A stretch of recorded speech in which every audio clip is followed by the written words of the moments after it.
Hi, good morning, good afternoon, good evening, everyone. I know people are joining from different parts of the globe, so thank you very much for joining. We'll just give it a minute or so more for everyone to join in. So slash OLVM. Um, our presenters today, hopefully John Priest will join in a minute, and we'll get John to talk about Oracle Linux and KVM. John Priest is Director of Product Management, Oracle Virtualization from Oracle. He has over 25 years of experience in virtualization, cloud, and data communications. He's responsible for OLVM as a solution and is also responsible for defining the roadmaps for future product enhancements and so on and so forth.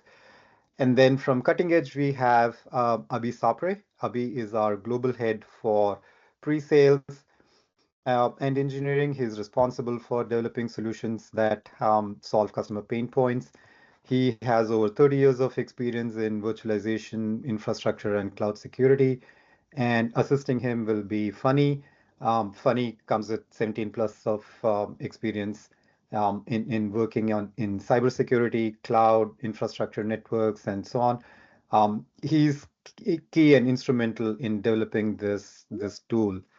Um, CuttingEj has, uh, let me go to the next slide.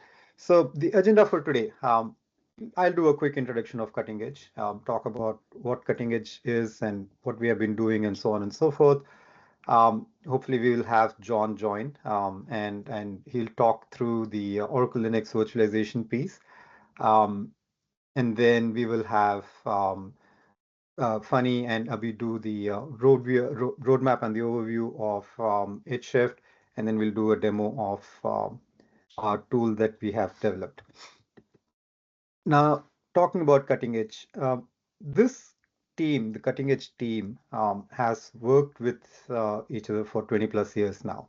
And this team has worked with variety of customers across different verticals and across different products and across different technologies, specifically focusing on infrastructure, cloud, cybersecurity, and DevOps and cloud migrations and so on.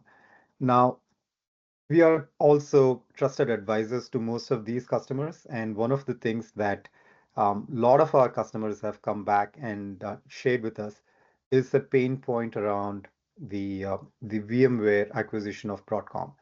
Now, this acquisition by Broadcom has caused a lot of problems for our customers, and some of them include, can we find an alternate? Can we find a reliable partner that can help us do the migration part? How do we take care of the difficult migration? Because it's not an easy migration. It's not an easy lift and shift. And you're not only talking about the virtual environment, but you're also talking about how do we migrate the data, how do we migrate the entire network, make sure everything is again up and running, minimize the downtime, cost avoidance. These are all problems that our customers have been facing. And you know, based on the feedback that we have received from all our customers, we decided to develop this tool, EjShift, and that was the reason behind developing this tool, EjShift. Yeah. And a- again, as a quick background for everyone who has joined the call, Mark Atkinson has been with the Oracle Linux and virtualization team for the same 17, 18 years that I was there, probably a little longer. And he comes with a lot of experience in managing a lot of enterprise customers and presenting and doing these virtualization solutions for many, many years now. So, Mark, I'll hand it over to you, and I'll be controlling the slides. So let me know when you want to start talking and managing these slides. Sure. Thanks, Ramesh. Hey, everybody. Mark Atkinson, sales consultant on the Linux virtualization team. Yeah, so there's been, of course, a lot of market changes, and that's why we're here, right? The acquisition of VMware from Broadcom, the subsequent licensing changes to go from perpetual to subscription. They're not allowing, of course, customers to opt out of that change. They're giving them a credit. and then the subsequent price increase. It's been a shift for sure in the marketplace, and customers who have been leveraging, this technology for a long time are now considering alternatives, of course, cheaper alternatives. Um, and so there's been a bunch of reorganization at Broadcom. I won't get so much into that, but there's a lot of opportunity for those alternatives, right? And price is a very compelling reason for one of those. Hey, Ramesh, go ahead and hit the next slide, and we'll just kind of ad hoc this. So why KVM, right? KVM is the hypervisor that powers public cloud. It is a kernel module within Linux. And so there's a lot of performance advantages in doing that. It's very low overhead. It runs applications very effectively. There's a lot of advantages for how it operates within the Linux kernel. It scales very well. When you think about Linux in general, it's a very scalable open platform. And that's one of the key benefits for KVM. And let's go ahead and hit the next slide, Ramesh. So what is Oracle's solution, for customers? When you think about, hey, KVM powers public cloud, well, Oracle Linux KVM is an element of the solution we have. It's called Oracle Linux Virtualization Manager. So we match up a management console called Overt with Oracle Linux KVM. So Oracle Linux KVM powers all of Oracle Cloud. That is the foundational technology for OCI. And it's also the foundation technology for all of our engineered systems. So you look at that, you're like, hey, it's a foundational technology for Oracle. We provide that technology to our customers on premise. And it's just a matter of, well, how do you manage, that KVM environment? So within OCI, you're using the OCI, interface and console. Under the enterprise appliances, the engineered systems, you use the engineered systems console. And so for customers on-prem, you're going to use the Overt Management Console, but it's the same hypervisor technology underneath that. And then we extend that functionality for Windows, right? So for Windows guests, we have a certified VirtIO drivers. A, they're certified, but B, they really drive that IO throughput and performance for Windows systems. All right, and go ahead and hit the next one. So what does that solution look like? So if you look on the left, you'll see the console, the engine, what we call the manager. That's the Overt interface. And then in the center, you see the Oracle Linux KVM hosts. And then on the right-hand side, you see the virtual machine guest support. So it's a very standardized hypervised solution. You'll see we support, all the latest and greatest x86 operating systems out there within this environment. It's a single pane of glass to manage your entire environment. And Ramesh, if you click the next mouse button, you should have a drawdown, and there you go. And you'll see that this scales very well. So within that screenshot, you'll see 9 data centers, 9 clusters, over 700 hosts, running over 13,000 VMs. So you'll see it scales very well in this example, for, your data center, for the environments out there. That's okay. You can go ahead and hit the next one, Ramesh. So what about, hey, that's great. We can manage that environment. What about monitoring? So at Oracle, we're leveraging an open source tool called Grafana for monitoring. And this tool provides, greater visibility into the environment. We're seeing a convergence within virtualization and cloud native technology, or Kubernetes, driving DevOps. And so we have a common release of Grafana with our OC&E, our Oracle Cloud Native environment. And we provide standardized dashboards across those environments. So it makes it very simple for customers who are wanting to manage, VMs and containers and monitor those, to use a common monitoring tool, a common alerting tool for that. and we do that using Grafana. And go ahead and hit the next slide. So, the next question customers say, okay, Oracle, you're open source, that's great. It's KVM based, it's public cloud based, you have a management tool based. What are the key feature functionalities you could provide me that I use today within, VMware? And so you'll see within the screenshot that you get, representative, the same or similar feature functionality that you have today. So live migration or VM motion is probably the most popular one. It's the ability to migrate a running virtual machine from one physical host to another without any interruption. That's probably one of the biggest ones that we see, in addition to the ability to create a snapshot, a copy of it. So if you're doing an update to it, something fails, you can restore that snapshot or that instant backup from it. And then, of course, we do high availability and disaster recovery. Probably the other thing we hear from the most are scheduling policies, or what is called distributed resource scheduling under VMware.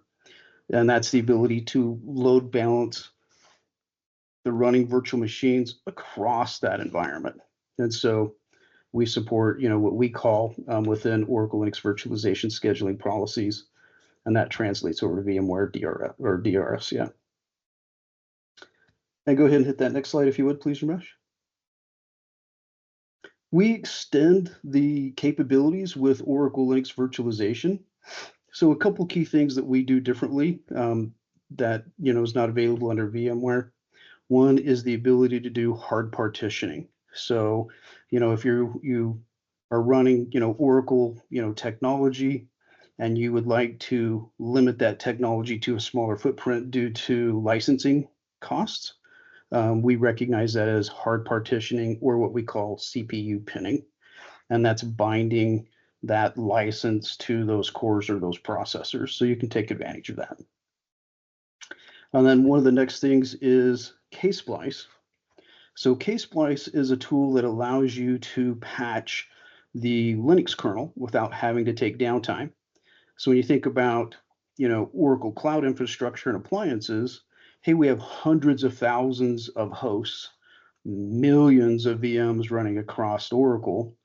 How do you patch that? How do you manage that from a cloud provider perspective? Ksplice is the foundation technology for something we call autonomous Linux. And it's the ability to patch the Linux kernel, and in this case, the Linux kernel at KVM and QEMU, without having to take that system down. So there's a couple of ways you can approach patches and updates, but ksplice allows you to patch the system without having to reboot it. And then kind of the last, few sections, we have a very large ecosystem around Oracle technology. So we provide, different templates for Oracle applications, databases.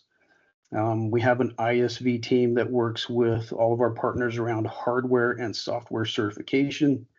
In essence, anything that runs, Linux or Oracle Linux, will be certified to run the Oracle Linux Virtualization Manager. And the key takeaway from this is, hey, customers, we know you've made investments in existing infrastructure. This isn't a rip and replace your infrastructure. This is leverage your existing infrastructure, as you have it today. It's just replacing the hypervisor. You go ahead and hit the next one, please. And then kind of extending on that, we have a very large ecosystem, of third-party vendors, that span the board, for integrating with Oracle Linux that do backup and management and networking and all sorts of things that we have, great partnerships with that. Let's see. So who's adopting Oracle Linux, virtualization manager? Oracle acquired a very large healthcare company a few years ago. Our VMware build came due. There's hundreds of thousands of VMs that are being migrated from, VMware to Oracle Linux KVM. That's in process. That's in flight. That's a multi-year deal. We've got, several other, companies that are in various stages of adoption. And so if you have the need for, customer references or, interested in having your customer talk to, someone who's running this, please just let us know. We will connect you up with, a customer for that. Can you go ahead and hit the next one? So kind of wrapping up, Oracle Linux virtualization, we're going to give you equivalent capabilities for feature functionality, that you're currently using today with VMware. We're going to do that at a fraction of the cost. It's all open source. We're selling you a support contract. And then we have multiple migration tools and options. And that's what we have CuttingEj here to help, talk about is their services, their capability, and, their tool that, they've developed to help customers migrate. And Mark, I know John joined a little late. John, if you want to add anything to what Mark just there spoke, please feel free to do so. And then we'll quickly jump on to the EjShift demo.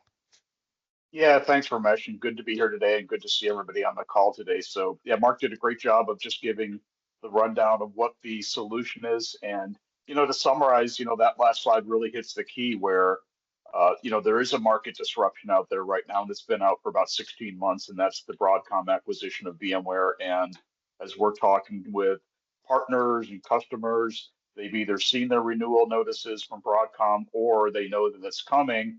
And they're seeing 8, 10, 12, 15 times price increases for a product that was already at the top of their IT spend every year. So the opportunity is there. And we've talked to a number of different customers and partners about our product offering, which, as Mark went through, it's our server virtualization technology. And the parity feature functionality wise is there. We're not only saying that, we've had that proven by many customers that have done POCs, that have trialed the product, that have run into, taken the product to deployment. We've got the proof points there to show that it does serve your server virtualization needs in your data center. The Premier Plus offering, like Mark also mentioned, it's a very, great price point for you. It's going to save you a large percentage off of what you're seeing on your Broadcom bills. And it gives you more capabilities there when you look at the overall package that's supported with Premier Plus. And it's all, as you mentioned, support contract. There's no lock-in. It's just a support engagement. And we'd be happy to work with you on that. And, because it's really, there's three things when I talk to customers or partners about the marketplace, the server virtualization marketplace. Do you have an offering that is effectively can be replaced, my VMware deployment? The answer is yes. You've seen that today. The second question always is, okay, what does the offer look like? What's the price point going to look like? And, we've got a great offering there. The third piece is always, okay, great. How do I make the migration from my VMware deployment into Oracle Linux Virtualization Manager? And that's where we look to partners such as CuttingEj here that have the capabilities to help the migration process, to move those VMs from VMware into OLVM and get you up and running very quickly. So I'll hand it off back to you guys to kind of share what the migration service looks like and what you guys are doing in the market right now. Thank you, John. Thank you. And that's a good segue to Abhi. Abhi, you can take over from here, talk about our tool and talk about our capabilities. Thank you, Ramesh. Thank you, John and Mark, for a great description of OLVM and how it benefits the customers. Can we move on to the next slide, Ramesh? So a quick summary of what we are going to talk about and why we came up with this tool. As you know, VMware migrations to OLVM, they are cumbersome and complex both. Cumbersome because of the size, scale, and kind of workloads they run, where you want to make sure that everything is running great after the migration, and complex because it's not just the VM guest that you're migrating. There is a storage associated. There could be multiple disks. There is network. There are multiple other considerations that you have to look at. What also we saw is when you do it manual, there is always a chance of errors that come up. So we wanted to simplify it through automation. While doing so, we also saw customers providing the feedback on what complexities were meant like. And then the other thing that was important was to do the pre-checks in terms of whether you have enough resources on your target, whether you have enough host in your system, etc. So those pre-checks, and finally the validations of the workloads that are being migrated. Ramesh, could we move on to the next slide, please? So for now, as of today, we have a pre-release tool which does end-to-end migration process with EjShift, where we start with performing the pre-checks. We get the details of the VMs from vCenter using API. We start with the live snapshot without bringing the VM down. Then we actually check for any delta changes just at the time of cut over, and then get those delta changes in, shutting down the VM, and then import the VM into OLVM. So your downtime is only for the time where the VM is being imported into OLVM to validate the VM functionality, and that takes care of the migration. It's a very straightforward, simple process flow.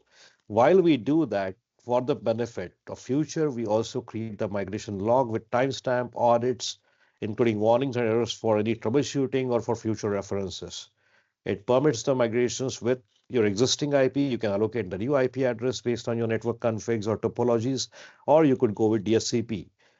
While we do this, we'll talk more about during the demo on what benefits it would further bring. Uh, Delta changes, as I spoke before, to minimize any in-memory or on-disk delta changes to the VM, and downtime between the VM, it could be as less as 5 to 10 minutes. Let's move on to the next slide, please, Ramesh. And the roadmap for EjShift, as you see here, we are actually working. This is all work in progress, where we are actually looking at migration of DSCPs, the NSX, and the policies of networks and everything else that comes with networks. We are also developing a UI. Right now, it's all command line based tool, but we are developing a UI for simplifying this further for end users that are actually performing migration. There will be a migration dashboard that will provide everything that you have in logs and metrics, along with number of rollbacks done, number of migrations successfully done, number of issues that have occurred, everything that you would need for your infrastructure heads and also to the team. Uh, we are going to add, as of today, we have NFS support and direct attached storage support. We are adding SAN, NAS, and iSCSI support to this product. Uh, the group migration, what we mean by that is, as you know, multiple times there will be downstream upstream dependencies for workloads that run on the VM guest. What we want to do is identify all those dependencies beforehand as part of this tool and group those VMs that are dependent on each other and migrate them together. And that would resolve a lot of pain areas during the actual migrations that happen. And that's also part of the roadmap. Most importantly, all these VMs will get migrated at the same time. So your downtime for the entire group of VMs would be pretty low. And then validation of the full functionality. Most importantly, the last step of this is going to be live migration, as if you are using vMotion to migrate from VMware vSphere to OLVM, as if you were migrating within VMware ecosystem. That's the last step, which you don't see it on the roadmap here for EjShift. Having said that, let's get on to the demo. Ramesh, you may want to stop sharing and let Sachin take over the sharing part, and I'll continue the narration for the demo. I am. Thank you, Sachin. I'm going to go off camera now so that we can focus more on content and talk more about this demo. If you see here, right now, what you're seeing is the VMware vSphere screen, which most of you are familiar with. And you would see all these IP addresses for CentOS hosts and all the details about the VM guest for CentOS. Similarly, we have Ubuntu and Windows that we have. For today's demo, we are going to try and migrate all these three things. The demo should not last more than 22 minutes max. And all your questions could come in on chat as we go through the demo. And we'll try and respond as time permits, or we'll respond it over the chat later. If you see, there are tabs opened out here for migration demo. We have started web servers with the timestamp, clicking on those to showcase after post-migration that these continue to run. So if you notice, all three of them, Ubuntu, CentOS, and Windows in that order. And we'll go through that order for migration as well, because of the time each one takes. if you go to the Oracle Linux Virtualization Manager right now, you would see that there are no hosts currently. It's except for the hosted engine or VM guest. There is one host. So we will start the migration. I would request Sachin to start the migration log tailing on one window so that you would be able to see what is happening on the system and start the migration.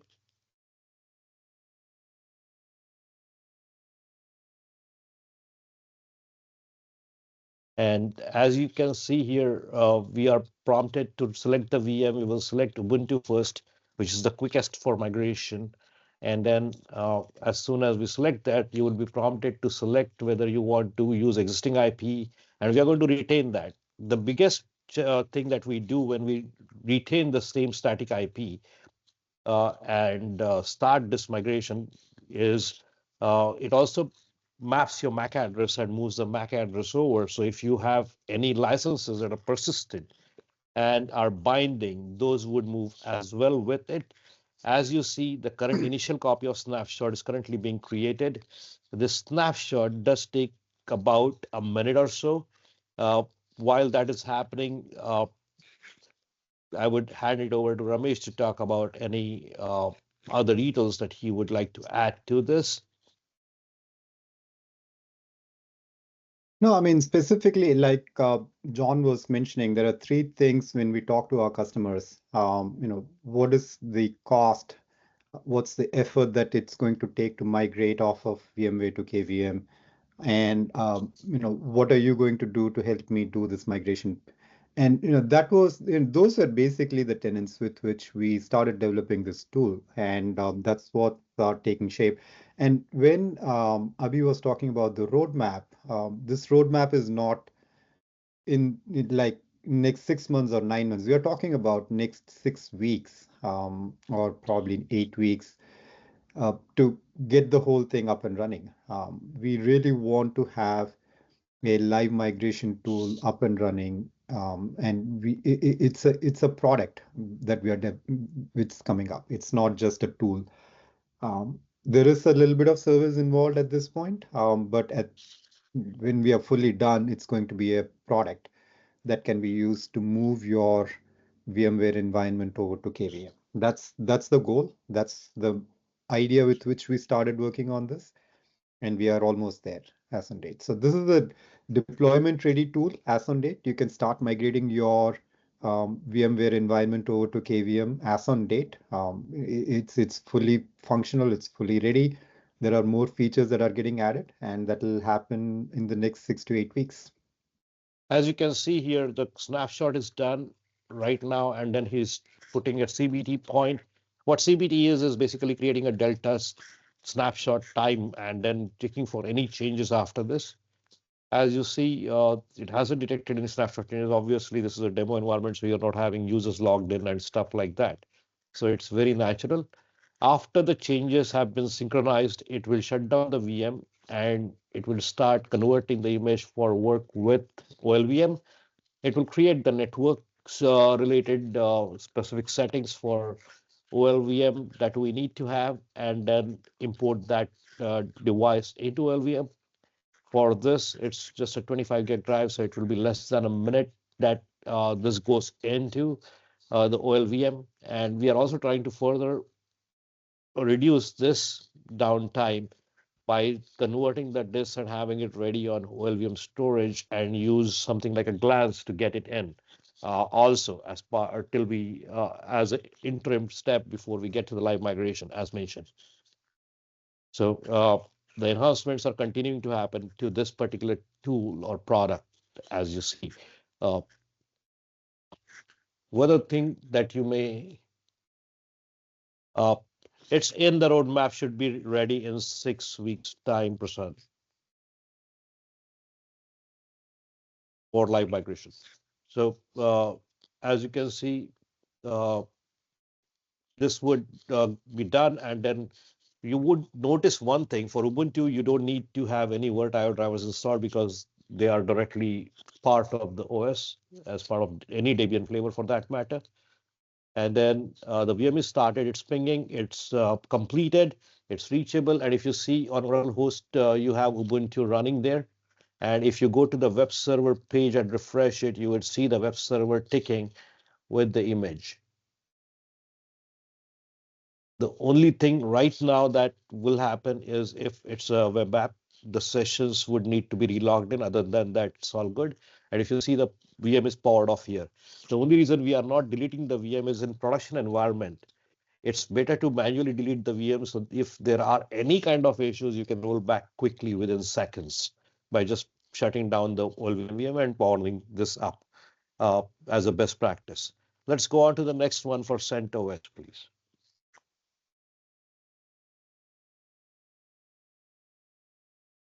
And you see on the left-hand side window, it's a logging window that you see.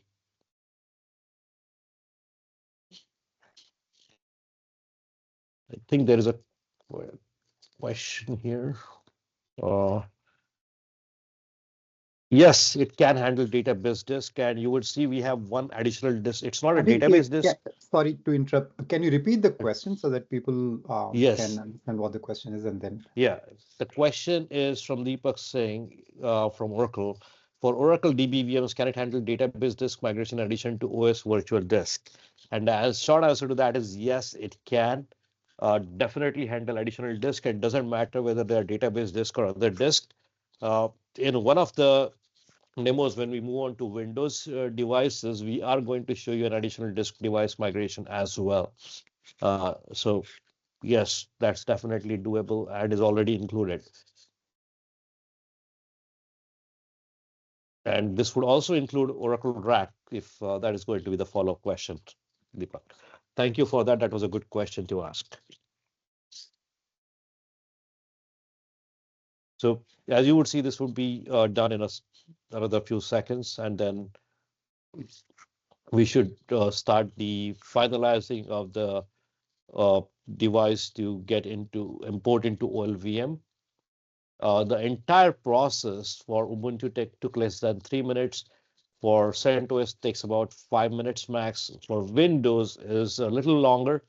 Most of the times, the actual migration process will depend on the size of devices, the amount of network bandwidth, the number of changes that have happened between the actual initial copy of a snapshot and the deltas.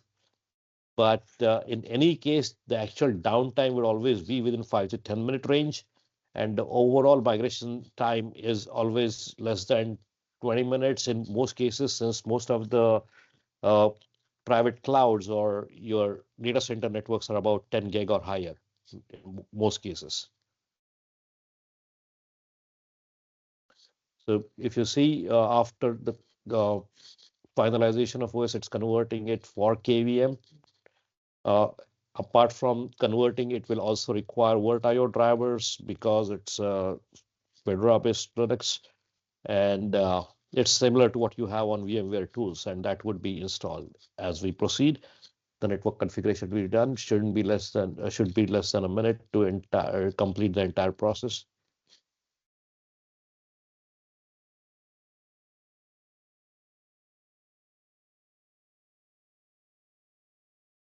In fact, most of the features that we are trying to build in our tool EjShift have been,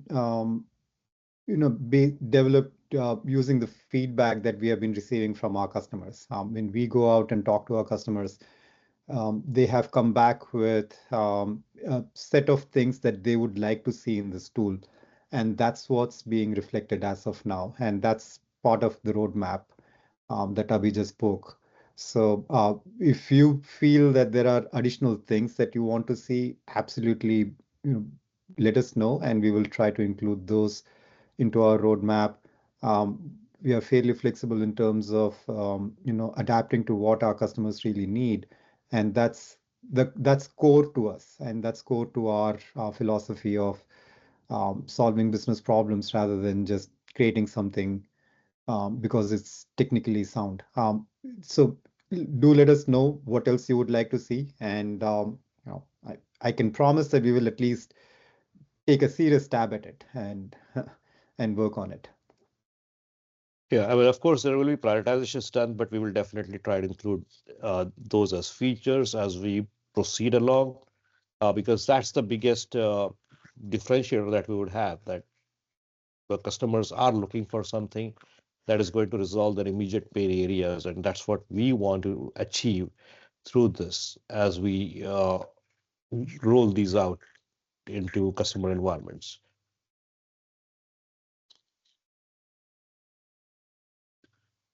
The final SLNX relabeling is happening here. So we support SLNX. You can enable it, disable it. So security is part of the information. We are also going to be able to handle encrypted drives in case that is a question. We have received that as a feedback. And as of now, encrypted drive handling work is almost about to finish. We should be able to have it within this feature list for our upcoming demos in a week's time.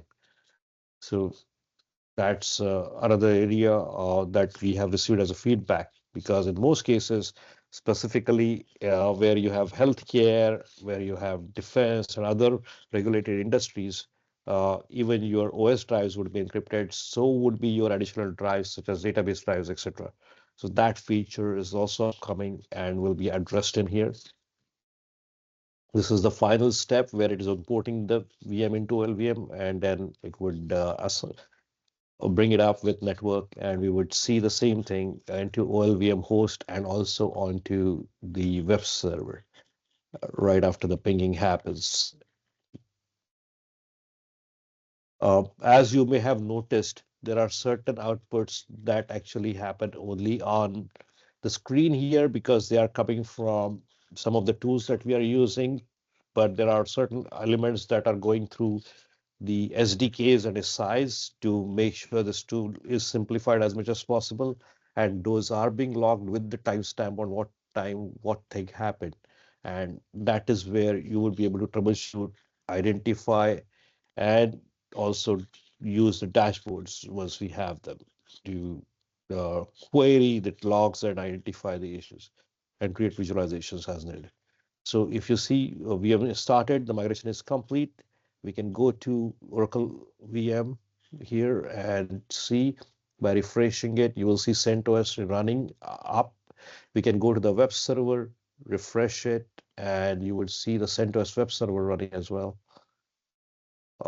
So that's the quick thing on CentOS. The last migration is Windows 22. The reason, and this would tell you that we can migrate any type of VMs. We have taken 3 different flavors. Even though this is Windows 22 server, we can also do other Windows WinNT based systems.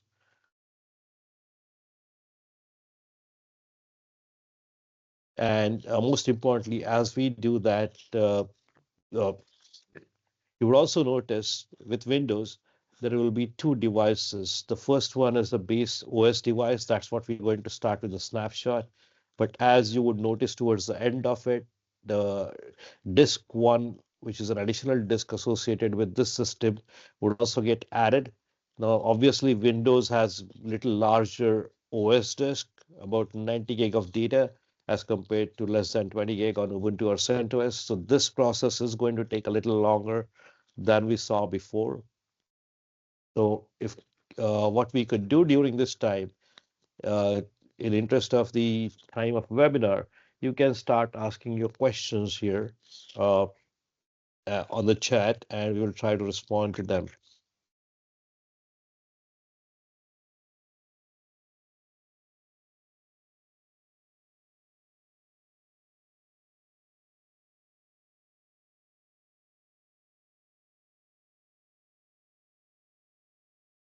We are also going to have a video of this entire demo recording, which is about 20-minute video, which we are going to cut down to 10 minutes and upload it on our web page, where we would skip this snapshot taking part, so it won't take that long. And if you want to revisit what's happening and get back to us with the feedback on what you would like to see as an inclusions, we would be more than happy. For the demo version that we are showing you, we are using only 1 VM at a time, but that is not the limitation of the tool. It can do multiple VMs at a time for the actual release version. So that's just a FYI for folks out here. Yep, yep. And No, I'm reiterating, but we have already started working with a lot of customers around moving them from VMware to KVM. And we have already started using this tool as part of the migration services that we are providing to those customers. So essentially, I'm trying to reassure you that this is ready. This is production ready, and we are already using it in different verticals to move people from VMware to KVM. So if you or any of your customers are looking at migrating from VMware to KVM and a quicker, easier path for that migration, do let us know. We can absolutely help. You're converting this to a raw disk as usual for VMK. You saw the disk copy for Delta. You also saw disk 1 getting copied here, just like disk 0 did for the additional disk. The TB Delta will be triggered for both devices to identify if there were any changes in those devices, not just for the OS disk. So if it was a database disk,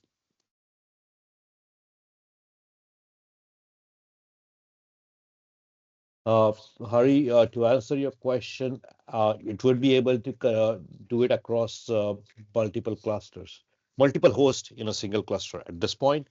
But if you want that to be added to be able to handle multiple clusters, yes, that is something that we can do as a feature addition for next release.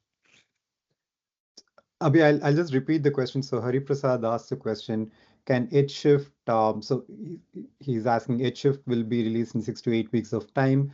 Will it be able to control migrations across a single cluster, or will it be able to control and monitor across multiple clusters? Like I said, EjShift is ready for deployment today. And rest of the answer Abhi just gave, that it can handle multiple clusters across multiple.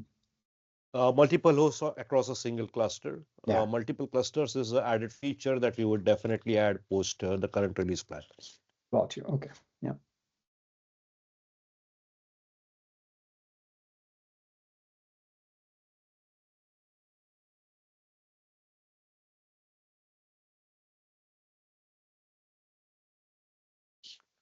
Abhi I'm just going Deepak to make Singh just notes. posted saying that he wants to watch out for cross-cluster migrations. So, that's one of the requirements that we need to keep in mind. Okay. I'm just making note of all the feature lists that are coming out as feedback for it. As you see, Vertio drivers for Windows have been installed here. The UEFI target boot is being configured.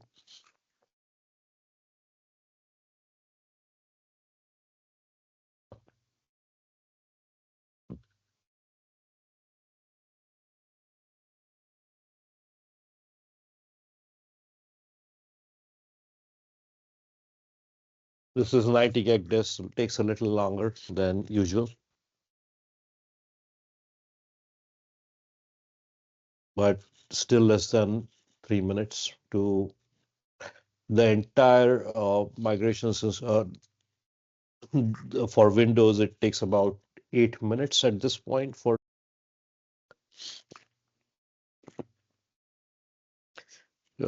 biggest part that we see that tool is going to do is help out on your migrations without compromising on security. One of the things that we are currently doing is allowing you to create a config.yaml from where you would provide all the inputs. The sample config.yaml is going to be provided with the tool that you can modify, and it does respect the RBAC for both sides on your VMware, vSphere, and OLVM. The only assumption we make is the RBAC is for a particular user on both systems is exactly same. And this product or tool runs on your overt server. So those are two primary requirements for it. Other than that, this is ready to roll. Both the disk have been imported, finishing the VM. Now, obviously, for Windows, the network takes time, so we are not going to wait there. We'll refresh it, but let's look at Windows 22 VM and let's go to the disks here. And you will see both the disks have been attached and both the statuses are okay. VirtIO interface is there, and so on and so forth. You see Windows system is up and running as well. The only challenge here is the network is going to take a little longer. So we are going to stop the demo here because network drivers do have to have a reboot of Windows box before they get attached and have a MAC address. Yes, Hari, that's what I said before as well. You are absolutely true, correct. We are, in fact, assuming that both the users have got the same privileges configured for Oracle as well as for, I mean, OLVM as well as for uh, the vSphere. So the permissions are replicated.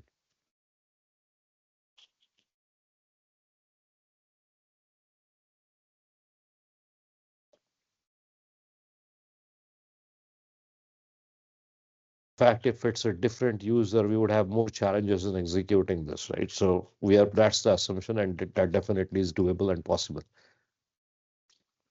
In fact, one of the features we are looking at post-release of GA is to do the RBAC configuration as well, which maps to your VMware.